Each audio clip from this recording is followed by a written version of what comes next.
영원한 바다 사나이 55분의 그 영웅의 이름을 불러보겠습니다. 고 조진영 중사, 고 문영욱 중사. 대한민국은 55분의 용사를 영원히 기억하겠습니다.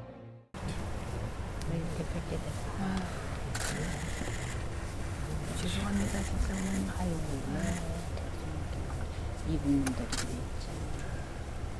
우리나라에서 시킨다, 시켰어요. 어떻게 알았어요? 3월 21일부터 23일까지 새로운 수중 공격형 무기 체계에 대한 시험을 진행했습니다. 지난 3월 21일 함경남도 리원군 해안에서 훈련에 투입된 핵무인 수중 공격정은 조선 동해에 설정된 타원 및 발자형 침노를 80 내지 150m의 심도에서 59시간 12분간 잠항하여 3월 23일 오후 적의 항구를 가상한 홍원만 수역의 목표점에 도달했으며 시험용 전투부가 수중 폭발했습니다. 네, 이어서 한 주간에 있었던 정치권 소식 자세히 짚어보는 시간 가져보도록 하겠습니다. 오늘은 김용남 전 국회의원, 박창환 장한대 교수, 한민수 더불어민주당 대변인, 최수영 전 대통령직 인수위 전문위원과 함께합니다. 안녕하세요. 네, 안녕하세요. 네.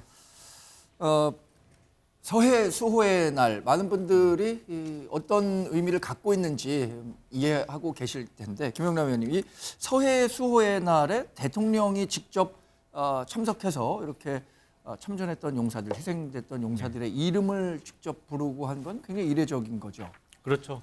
사실은 55분의 개개인의 성함을 이제 다 부르면서 대통령 본인도 울컥했고 그 자리에 참석했던 유가족들도 정말 감회가 남달랐을 것 같아요. 특히 이제 그동안 많은 국민들이 제기하고 싶었던 의문을 유가족분 중에 한 분이 말씀을 하셨어요. 그러니까 일본에 대해서는 매번 사과와 반성을 요구하면서 왜 북한에 대해서는 한 번도 그런 얘기를 못 하느냐, 그 사람들은. 정말 하고 싶은 얘기였죠.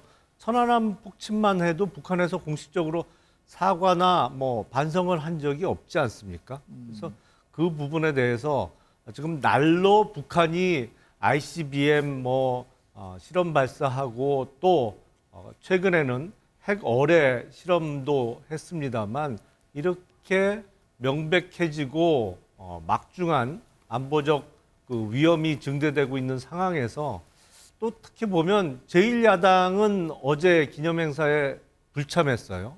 그래서 과연 이게 맞는가? 그러면서 연일 대일 그 반성과 사죄를 요구하고 있는데, 물론 그거는 할 수 있다고 하지만 또 대한민국의 공당으로서 서해 수호의 날 기념식은 또 참가를 하고 북한에 대해서도 어떤 사과나 반성을 촉구하는 한 목소리를 내가면서 일본에 대해서도 그런 요구를 하는 게 맞지 않았을까라는 생각이 듭니다. 네. 최수영 의원님, 사실 이 서해 수호의 날이라는 게 있지만 정권의 특성별로 행사가 굉장히 좀 거창하게 좀 진행됐다가도 어떤 정권에서 또 축소되기도 하고요. 그렇죠. 이런 것들이 있어서 보는 분들도 좀 의아해하는 경우가 있잖아요. 그러니까 이 서해 수호의 날이 2016년에 제정된 거 아니겠습니까? 그래서 이제 국가기념일로 됐고, 그래서 박근혜 전 대통령이 참석했었고, 그다음에 문재인 정부 들어서는 문 전 대통령 두 번밖에 참석 안 했습니다. 그러니까 했다가 안 했다가 했는데, 지금 앵커 말씀하신 것처럼 왜 그렇게 되느냐? 선거가 있는 해에는 가시고 선거가 없는 해에는 안 가고, 그러니까 도대체 이게 국가기념일, 특히나 안보와 관련된 일들이 선거 유불리에 따라서 이게 진행되느냐, 이런 비판들이 많았단 말이죠. 그러다 보니까, 근데 저는 윤 대통령이 어저께 울컥하던 부분에 대해서 많은 분들이, 또 지지자들은 또 감동받았지만 또 야당에 계신 분들은 저 혹시나 진정성에 대해서 의심하는 분들도 있는데, 저는 윤 대통령께서 대통령에 당선되시기 전에 2011년 7월 22일 날 고 정종윤 상사 부인의 돌아가셨을 때 그 빈소에 직접 갔었어요. 그래서 아들을 위로했고, 그다음에 국민의힘 후보로 선출되자마자 최원일 함장하고 이성국 유족회 회장을 만나서 위로했어요. 그러니까 이런 일련의 행사들이 어떤 어떤 윤 대통령 보수층의 뭐 집결 이런 유불리가 아니라 진정성 있는 일관된 메시지였다는 거를 윤 대통령 정치 일정이 방증해주고 있기 때문에 전 그렇습니다. 이런 일에 대해서는 뭐 진보 보수 가리지 않고 국가기념일이고 그다음에 안보를 위해 희생되신 분들에 대해서는 모두가 추명하는 게 맞다. 네. 저는 그렇게 생각합니다. 네. 앞서 지적을 해주셨는데 어제 기념식에 민주당 지도부는 모습이 보이지 않았습니다. 물론 뭐 이제 울산에 최고위가 있어서 이재명 대표는 참석하지 못했다 이렇게 밝히기는 했습니다만 특히 유독 이 서해 수호의 날에 야당이 좀 소극적인 것 아니냐 이런 목소리들이 나오고 있어요. 어떻게 보세요? 글쎄요. 그렇게 보시는 분이 얼마나 될지는 모르겠으나 저는 그렇지 않습니다. 근데 현재 저 일정이 상당히 오래전에 잡혀 있었고 예. 네. 거기 가서도 대표도 모두 발언에서도 오늘이 서해 수호의 날이고 거기에 희생된 분들을 기리는 말씀도 하셨고 당에서도 따로 또 논평도 내고 그랬습니다. 나중에 보니까 이재명 민주당 대표의 화환은 와 있는 장면이 따로 저희들이 다 확인을 했습니다. 조치도 했고요. 일단 그거를 모르겠습니다. 야당이 왜 안 갔냐고 또 이제 비판하시면은 뭐 수용할 부분은 하겠습니다만 다른 이제 뭐 예전 같은 경우도 이제 5.18 기념식 같은 경우도 지금의 여당이 뭐 가지 않은 경우도 있었는데 그때 상황은 좀 다르다고 봅니다.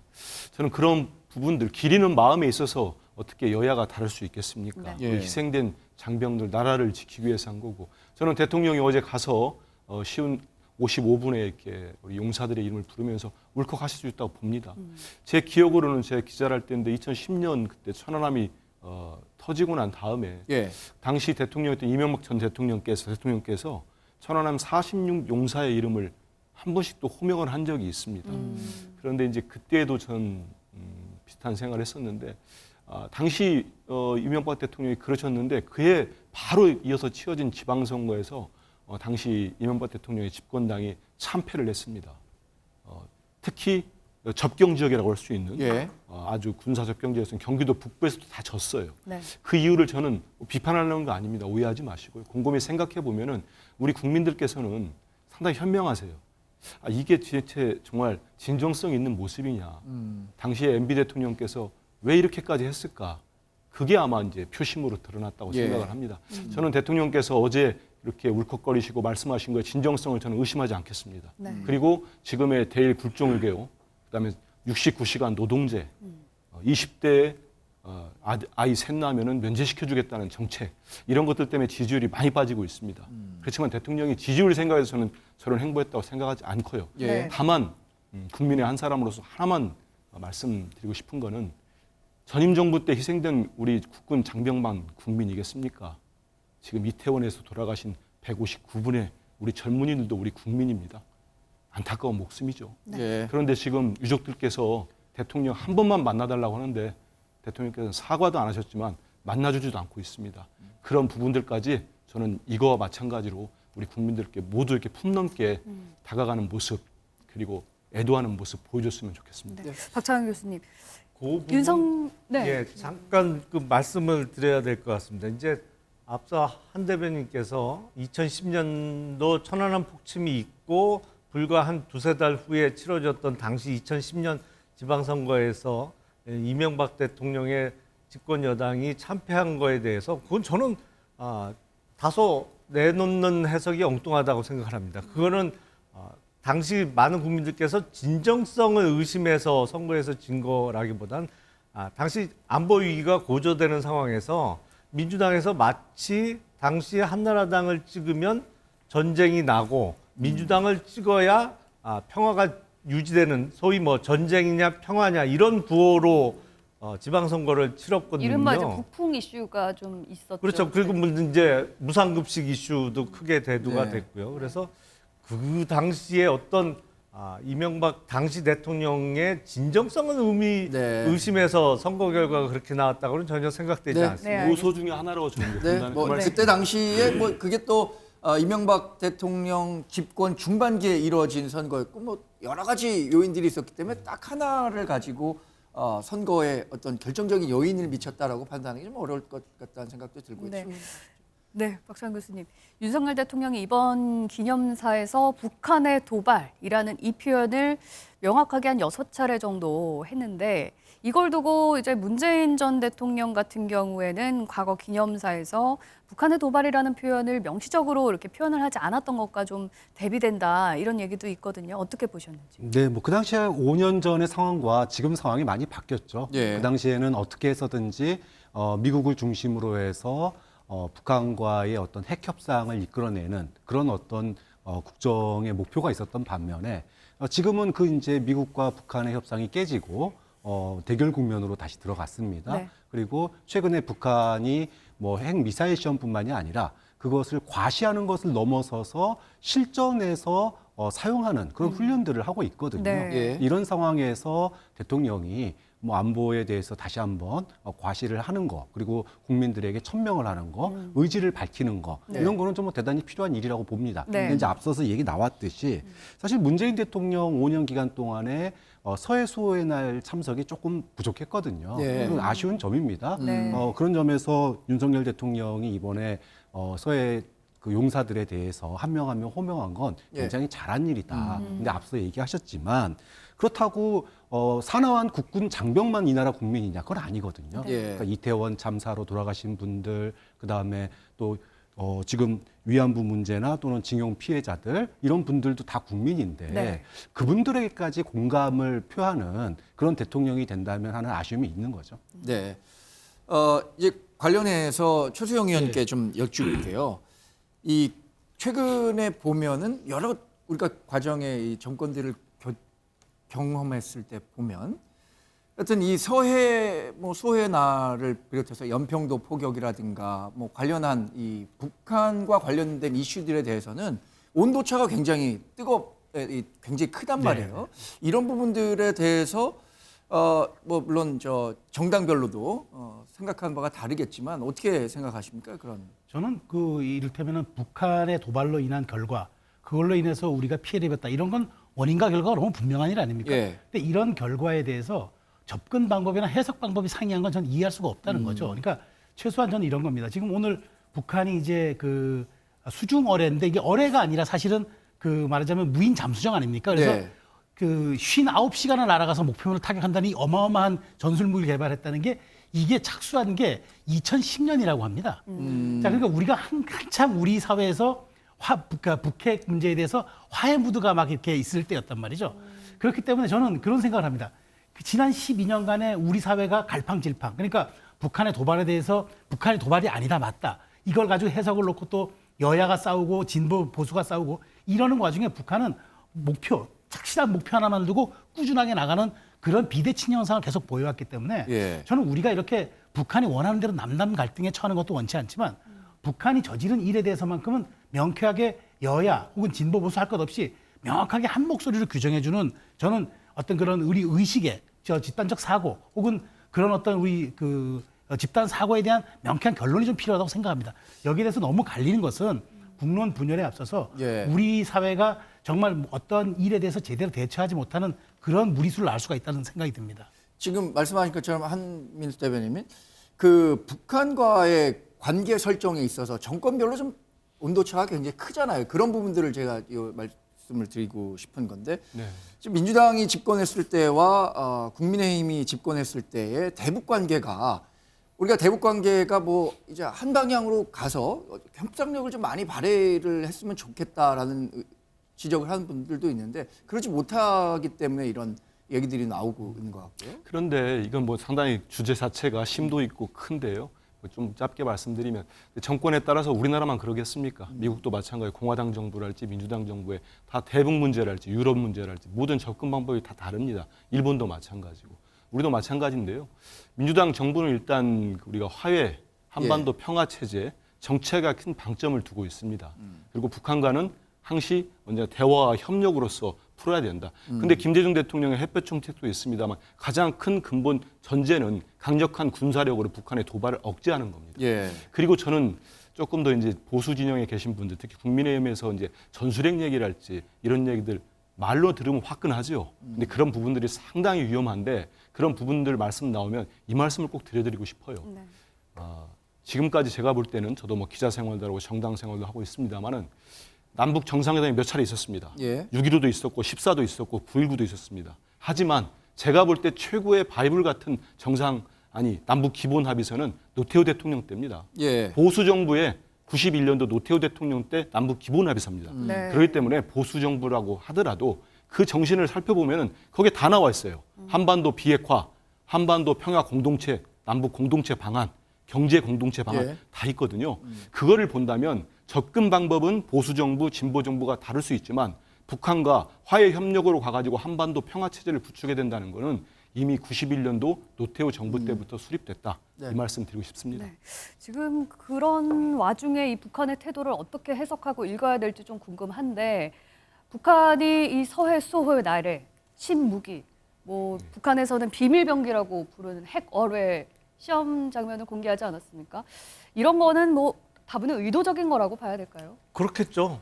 서해 수호의 날 딱 맞춰서 예. 사실은 그동안 보여왔던 무기하고는 완전히 종류가 틀린 무기잖아요. 네. 다들 아시겠습니다만 이게 무인 잠수정으로 수백 킬로미터를 잠행해서 와서 거기서 핵 어뢰를 터뜨리면 그게 일종의 쓰나미 내지는 해일이 일어나면서 예. 그 해안가를 다 휩쓸어 버릴 수 있는 무기라고 하니까 네. 예를 들어서 저게 우리나라 해군 기지의 앞에서 터뜨렸다. 그러면 사실은 출항도 못 해보고 예. 무력화되는 것이죠. 우리의 무슨 군함 같은 것이 일거에 손상되는 그런 무기이기 때문에 북한은 어차피 뭐 정상 국가는 아니고 지금 네. 계속 벼랑 끝 전술로 뭐 핵도 7차 실험을 앞두고 있고 뭐 네. ICBM도 이제 거의 개발이 끝났다라고 자기네들은 자랑하고 있습니다만 예. 네. 이런 와중에 지금 보면 앞서 뭐 북한을 바라보는 게 정부가 바뀔 때마다 너무 극단적으로 바뀌는데 네. 외국도 마찬가지라고 말씀을 잠깐 주셨는데 그렇지 않은 측면이 분명히 있거든요. 예를 들어서 미국 같으면 중국의 부상을 막아야 된다. 네. 중국에 대해서 견제를 해야 된다는 것은 공화당의 미국 트럼프 대통령 때도 대중국 수출 예. 규제를 했고요. 지금 바이든의 민주당 정부 들어서는 더 세요. 예. 그러니까 미국은 공화당 민주당이 정말 거기도 예산을 놓거나 법률안을 놓고 뭐 쉬운 말씀으로 피 터지게 싸웁니다만 예. 미국의 국익이라는 차원에서는 다 한 목소리가 나오거든요. 예. 그러니까 우리도 사실은 북한에 있어서 북한 핵을 어떻게 대응할 예. 것이냐 이거는 한 목소리가 나와야 되는데 네. 정부가 바뀔 때마다 거의 180도 왔다리 네. 갔다리 한단 말이죠. 네. 그러다 보니까 그 사이에 북한 핵은 거의 이제 완성 단계에 이르렀고요. 이제는 정말로 명백하고 현존하는 위험으로 예. 북한 핵을 바라볼 수밖에 없는데 안타까운 면이 있습니다. 물론 다른 나라도 여약 대립은 심할 때가 있습니다만 예. 정말로 중요한 국익 앞에서는 하나가 되는 것 같아요. 이런 상황에서 화해 모드, 평화 모드, 대북 정책이 뭐 통할까요? 어떻게 우리 보세요? 김용남 의원님께서 너무 짧게 얘기하다 보니까 좀 오해하신 것 같은데 예. 한번 보십시오. 이게 제가 1991년 노태우 정권 때 만들어진 남북 기본 합의서, 네. 예. 우리 총리와 북한 총리가 합의했던 그 기본 합의서의 정신으로 돌아가면은 네. 거기가 기본 틀이 남북 기본 합의서 기본 틀이 그 한반도 비핵화 크게는 예. 남북 경제 공동체, 네. 평화와 교류와 협력을 통한 이거라는 얘기입니다. 예. 그래서 그 큰 틀은 국민의힘이 조금만 공부했으면 좋겠어요. 한 번씩만 읽어도 네. 큰 틀은 변하지 않는다. 정권에 따라 변하지 않고 다만 접근 방법에 있어서 온도차는 있을 수 있다. 네. 그 말씀드립니다. 박창환 교수님, 그런데 이 지지 정당의 대북 정책에 대한 차이, 지지 성향을 떠나서 북한은 왜 변하지 않는가에 대한 일반 국민의 인식, 이런 것들은 굉장히 명확할 것 같다는 생각이 들어요. 그러니까 민주당 정부를 지지하는 사람이든 국민의힘 정당을 지지하는 사람이든 북한과 우리가 평화 체제를 구축하고 어떤 식으로 통일로 나가는 방안을 추진하는 데는 같은 방법인데 북한이 전혀 변하지 않는 모습을 보이기 때문에 우리의 이 대북 정책에 이런 혼란이 생길 수밖에 없는 것 아니냐라고 생각할 수밖에 없는 거 아닌가요? 그렇죠. 뭐 우리나라가 북한을 대하면서 네. 어떻게 하면 북한이 소위 그 침략의 가능성, 특히나 핵이라고 하는 거는 완전히 그 전에 재래식 무기하고는 다른 거니까 그렇죠.